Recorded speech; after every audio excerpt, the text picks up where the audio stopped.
اور یہ عبادت کرتے ہیں اللہ کے سوا ان ہستیوں کی ما لا یضرہم ولا ینفعہم، جو نہ انہیں کوئی نقصان دے سکتی ہیں نہ کوئی نفع۔ اچھا فوراً جب آپ توحید کے اوپر آیات پڑھیں تو یہ کہتے ہیں نہیں ہم نے تو کبھی کسی بابے کی عبادت کی ہی نہیں، دیکھیں جی ہم تو اللہ کا بندہ ہی مانتے ہیں۔ اگلا حصہ چھوڑ دیتے ہیں۔ اللہ تعالیٰ نفی صرف عبادت کے اعتبار سے نہیں کر رہا، بلکہ یہ بھی کر رہا ہے کہ یہ ہستیاں نہ کسی کو نقصان دے سکتی ہیں نہ نفع۔ ایک مرے ہوئے شخص جو قبر میں پڑا ہوا ہے، اس کی کوئی عبادت نہیں کرتا، ٹھیک ہے بہت اچھی بات ہے، لیکن یہ عقیدہ رکھتا ہے کہ یہ میری بھینسوں کا دودھ خشک کر سکتا ہے، اس کے نام کی میں نے 11ویں نہ دی تو میرے اوپر کوئی مصیبت آ سکتی ہے، تو اس کا کیا مطلب ہے کہ آپ اسے نفع و نقصان کا مالک مانتے ہیں؟ تو آپ بھی شرک ہی کر رہے ہیں۔ اور شرک کیا ہے؟ آدھی آیت لیتے ہو کہ ہم تو جی عبادت تو کوئی نہیں کرتے، اللہ نے تو عبادت کرنے والوں کی نفی کی ہے۔ سرکار ساتھ ذکر کیا ہے ما لا یضرہم ولا ینفعہم، جو ہستیاں نہ انہیں نقصان دے سکتی ہیں نہ نفع دے سکتی ہیں۔ وَيَقُولُونَ، اور یہ کہتے ہیں هَؤُلَاءِ شُفَعَاؤُنَا عِندَ اللَّهِ، وہ کہتے ہیں نہیں ہم ان کو تو پکار ہی نہیں رہے، یہ اللہ کے حضور ہمارے سفارشی ہیں۔ سیم وہی مینٹیلٹی، ایسی نہ داتا صاحب کو تو نہیں مانگتے، اے اللہ کے حضور ساڑھے سفارشی نے، ہم سلطان الہند سے تو نہیں مانگتے، یہ ہم اللہ کے حضور انہیں اپنا سفارشی مانتے ہیں، پیچھے ہی اللہ ہے۔ ہاں اے نہیں ہے کہ پیچھے کوئی اور ہے، نہیں پیچھے اللہ ہے جی، سامنے ہی ہے۔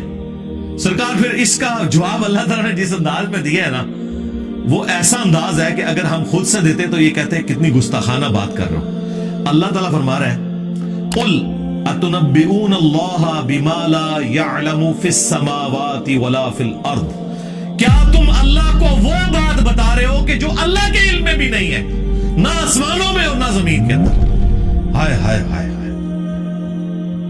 اللہ کے علم میں تو کوئی بات ایسی ہے ہی نہیں کہ نہ ہو۔ اللہ تعالیٰ دیکھیں غصے کا اظہار، اللہ کہہ رہا ہے کہ منو پہ دس دیو کہ اس سفارشی نے میرے حضور میں مقرر کیتے، منو تو کوئی نہیں پتا کہ میں کوئی بندہ مقرر کیتا ہوا ہے۔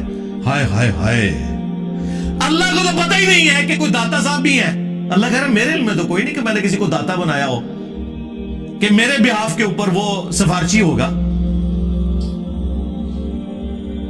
سبحانہ وتعالی عما یشرکون، پاک ہے وہ ہستی، بہت بلند ہے ہر اس شرک سے جو لوگ اس کی طرف منسوب کرتے ہیں۔ اور مشرکوں اللہ کو کوئی فرق نہیں پڑتا، یہ جو تم نے غلیظ عقیدے وابستہ کر دیے اور ہستیوں کے ساتھ، اللہ کو اس سے کوئی فرق نہیں پڑتا۔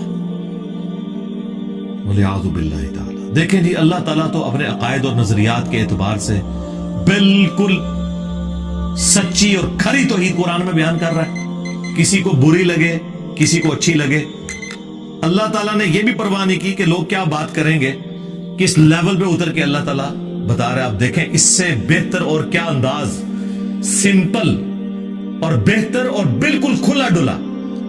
اللہ تعالیٰ فرما رہا ہے اے نبی ان سے فرماؤ اتنبئون اللہ بما لا يعلم فی السماوات ولا فی الارض، کیا تم اللہ کو بتا رہے ہو وہ چیز جو اللہ کے علم میں تو زمین و آسمانوں کے اندر ہے ہی نہیں ہے، کہ کوئی اللہ نے اپنا کوئی سفارشی مقرر کیا ہوا ہے کہ جو نفع نقصان کا مالک ہے۔